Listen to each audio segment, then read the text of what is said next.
Olá, galerinha da Grande Vivina Monteiro. Estamos de volta aqui. Vou gravar para vocês aqui a correção da avaliação diagnóstica 2025.1, para que você possa avançar e na avaliação diagnóstica 2025.2 você possa aí arrasar, tá certo? E aí conseguir o seu notebook aí no SPAES, fazer um bom Enem, etc. Vamos então para a correção. Primeira questão. A reta numérica representada na seguinte figura está dividida em segmentos com medidas iguais a 0,5 da unidade de comprimento. Aqui a reta. O número 3/4 está localizado entre os pontos. O que a gente deve fazer quando estiver diante de uma reta? Bom, primeiro você vai observar como essa reta numérica ela está dividida. Nesse caso aqui, ela está dividida em partes iguais de 0,05, certo? Vamos imaginar como se fosse de 5 e 5 centavos. A distância entre um tracinho desse e outro é de 0,5. Então, esse primeiro tracinho aqui, ó, em relação ao primeiro, é 0,5. 0,5 mais 0,5 dá 0,10, que pode ser escrito como 0,1. O próximo é 0,15, mais 5, 0,20, 0,25. O P aqui vai ser 0,30, já identificamos o P. Esse espaço aqui no meio 0,35, o Q vai ser 0,40, o R 0,45, 0,50, 0,55. O S é 3 quintos, 3 quintos é o mesmo que 0,60, certo? Aqui no meio 0,65, esse tracinho aqui antes do T 0,70, esse tracinho aqui no meio 0,75, o é 0,80, 0,85, 0,90 e 0,95. Completamos então toda a nossa reta. Agora vamos identificar onde está o 3/4. O que é o 3/4? Vamos transformar aqui em decimal. Dá para dividir o 3 por 4? Não. 0 no quociente, vírgula, 0 aqui no 3. Ficou 30 dividido por 4. 30 dividido por 4 é 7. 7 vezes 4, 28, para 30, 2. Baixo zero. Ficou 20 dividido por 4, que dá 5. 5 vezes 4, 20, para 20, nada. Portanto, 3/4 é o mesmo que 0,75. E onde é que está o 0,75? Olha aqui, ó, entre o T e o U. Tranquilo? Muito fácil. É só completar a reta e descobrir onde o ponto que você deseja vai se encontrar. Vamos para a segunda questão.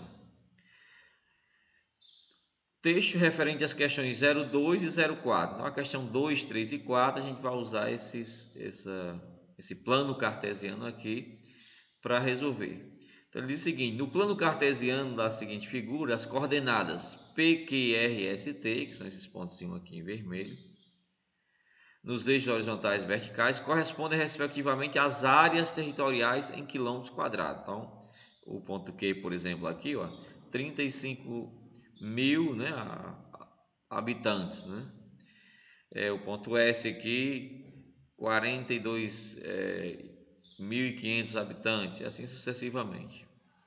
E as populações de 5 municípios brasileiros, respectivamente.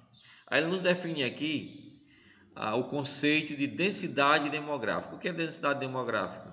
Ele diz aqui que a densidade demográfica do município é a razão entre o número de habitantes e a sua área territorial, ou seja, a fração, né? Em cima você tem o número de habitantes e embaixo é a área territorial, ou seja, o número médio de habitantes por quilômetros quadrado naquele município. Tranquilo? Vamos então resolver as questões. Primeira questão aqui, a questão 2. Quais as coordenadas do ponto P? Olha, pessoal, está aqui o ponto P. Ó. Quais são as coordenadas do ponto P? É o valor que aparece aqui na reta horizontal, no eixo X, né, que nesse caso corresponde à área.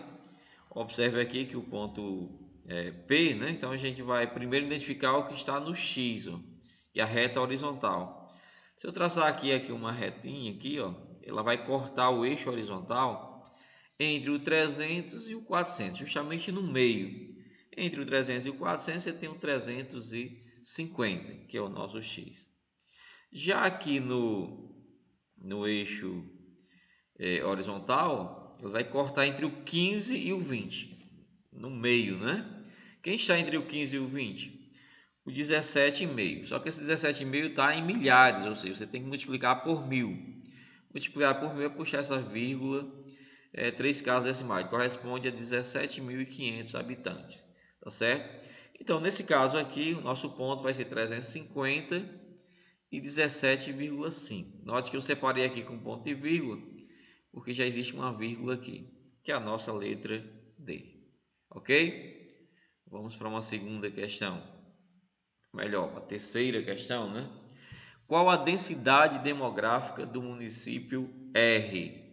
Vamos colocar aqui o sistema cartesiano. A gente já sabe que a densidade demográfica é a população que está em habitantes dividida pela área que está em quilômetros quadrados. Está aqui o nosso cartesiano.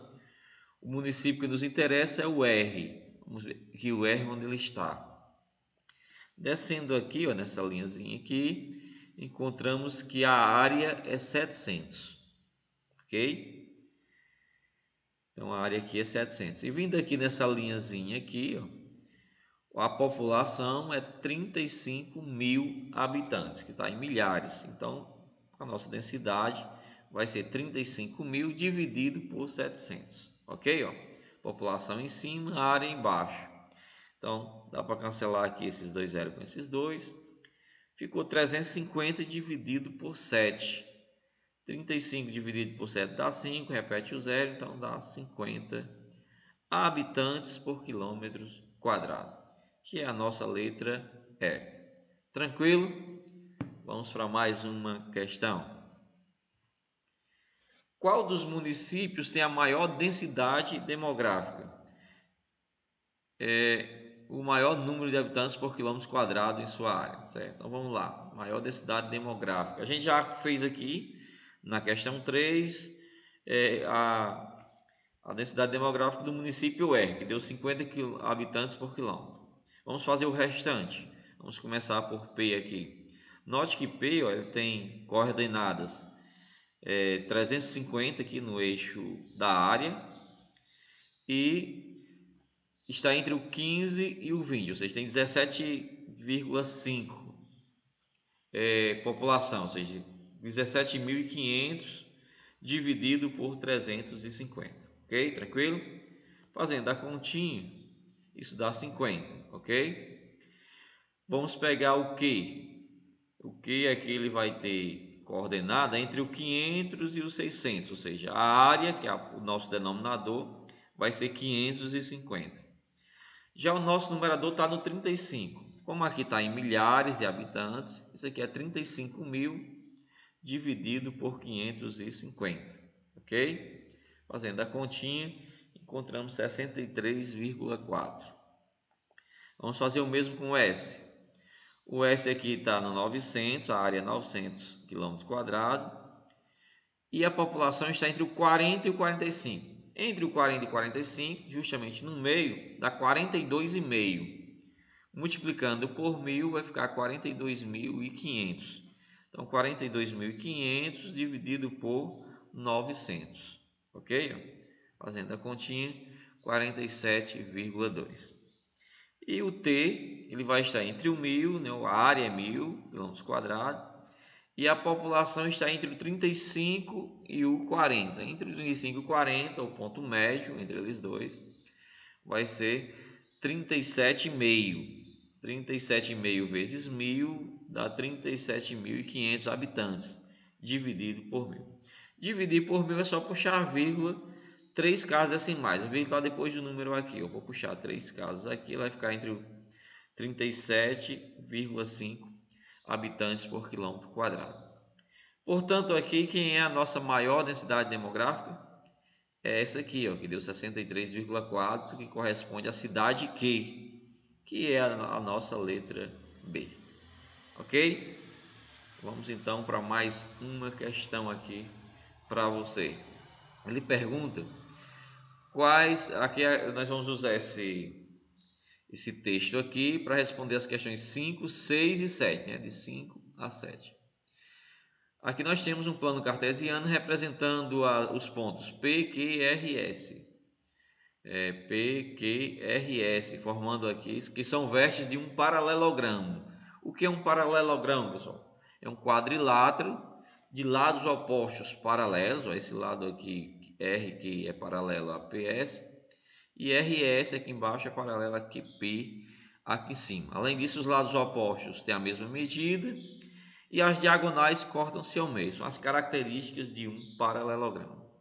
Então ele diz o seguinte: de acordo com a figura, as coordenadas dos pontos P, Q e R são 7,2, 7,3, o P, o Q é menos 7 terços e 7 terços, e o R menos 7,5 e menos 7 terços, respectivamente. Então na questão 5 nós queremos saber as coordenadas do ponto S, que é esse ponto aqui, ó. E seriam as coordenadas desse ponto? Então primeiro a gente vai descobrir aqui o X aqui, ó, traçando aqui uma reta, né?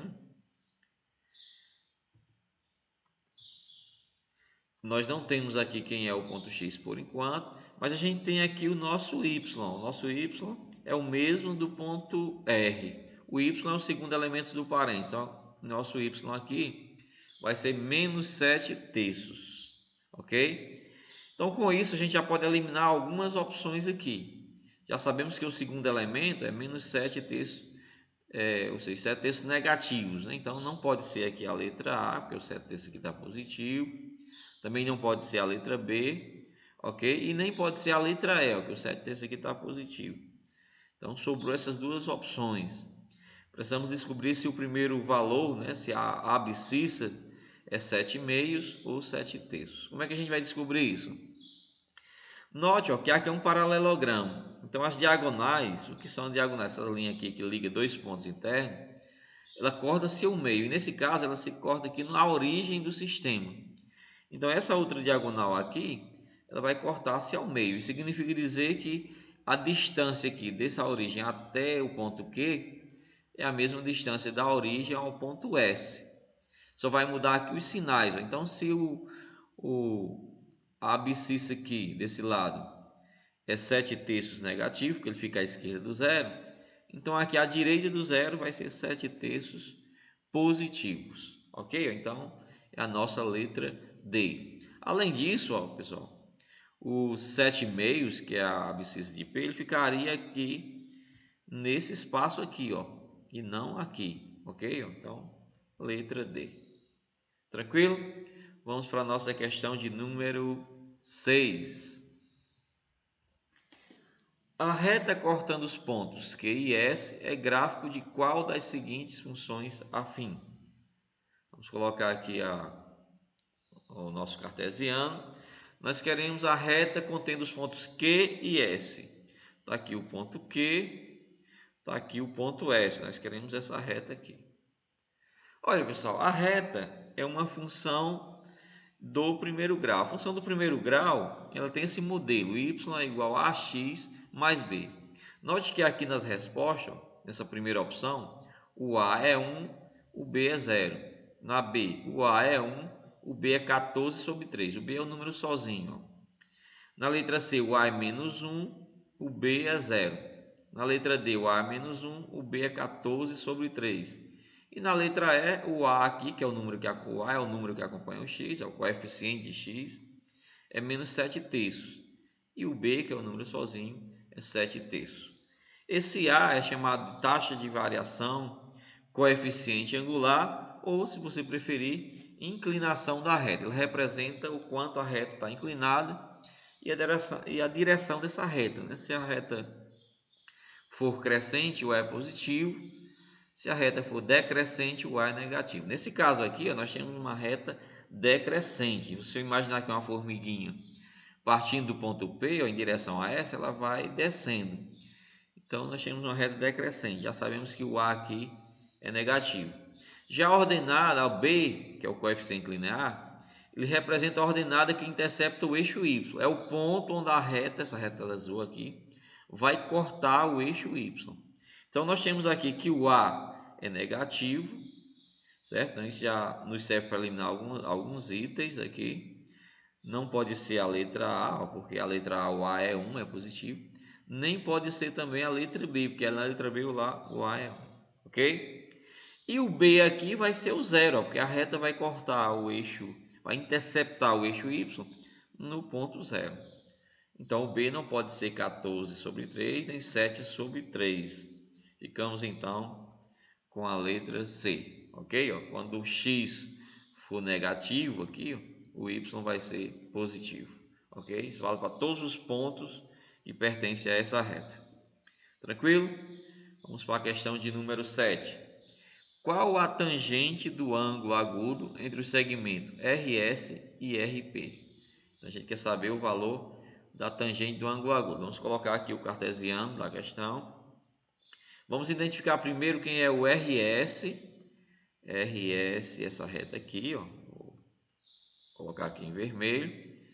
E RP, essa reta aqui em azul. E a gente quer o ângulo entre eles. O ângulo entre eles é este ângulo aqui, ok? Eu vou piscar aqui para você. A gente quer o valor da tangente desse ângulo. Bom, a gente sabe lá da trigonometria que a tangente é o cateto oposto sobre o cateto adjacente. Então, para isso, vamos determinar aqui um triângulo retângulo. Note que esse triângulo aqui, ó, entre RO e M, é um triângulo retângulo aqui no M, ok? Ó, note aqui. E a tangente é o cateto oposto sobre o cateto adjacente. Quem é o cateto oposto de R? Esse lado aqui, ó, do O, da origem, ao M. Quanto é que ele vale, essa distância aqui? Ó? Equivale justamente o Y aqui, ó, menos 7 sobre 3. Então, a distância, nos interessa aqui a distância é sempre positivo, é 7 sobre 3. Ou seja, a distância entre a origem, que é o zero, até a ordenada, menos 7 sobre 3, é 7 terços positivo. Ok? E quem é que o nosso cateto adjacente? Ó, essa distância aqui, ó, da origem até o menos 7 sobre 2. Né? Então, essa distância aqui vai ser 7 meios. Então, ficou fácil agora. Só dividir. Quem é o cateto oposto? 7 terços. Quem é o cateto adjacente? 7 meios. Divisão de fração. O que a gente faz na divisão de fração? Repete a primeira, que é o 7 terços, essa aqui de cima, vezes o inverso da segunda. 7 sobre 2 aqui, então vai ficar 2 sobre 7 aqui. Como aqui é uma multiplicação, a gente pode até cancelar esse 7 aqui, ó, com esse 7 aqui. Sobrou então 2 em cima e 3 embaixo, ok? Que é a nossa letra E. Então tá aí mais uma questão para você, ok? Vou parar o vídeo nessa questão aqui. A gente continua na oitava a partir do próximo vídeo. Até o próximo.